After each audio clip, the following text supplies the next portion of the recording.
1936వ సంవత్సరం జర్మనీలో ఒలింపిక్స్ జరుగుతున్నాయి. స్టేడియం మొత్తం సైలెన్స్. ఎందుకంటే సాక్షాత్తూ హిట్లర్ ఆ మ్యాచ్ చూస్తున్నాడు.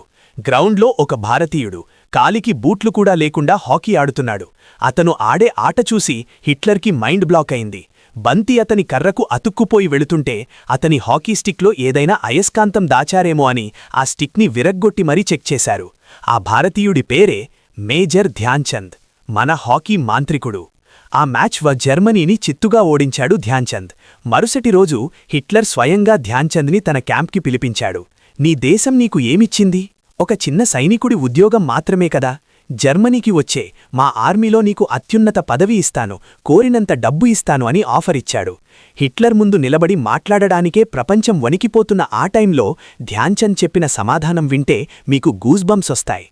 నన్ను ముందుకు తీసుకెళ్లడం నా దేశం బాధ్యత కాదు, నా దేశాన్ని ముందుకు తీసుకెళ్లడం నా బాధ్యత.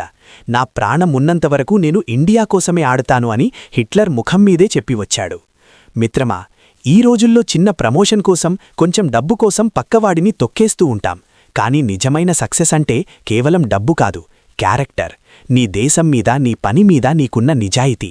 ఆ నిజాయితీ నీలో ఉంటే ప్రపంచాన్ని వణికించిన హిట్లర్ లాంటి వాళ్లు కూడా నీ ముందు తలదించాల్సిందే. మరిన్ని పవర్ఫుల్ రియల్ స్టోరీస్ కోసం ఆనెస్ట్ యూనివర్స్ని సబ్స్క్రైబ్ చేయండి.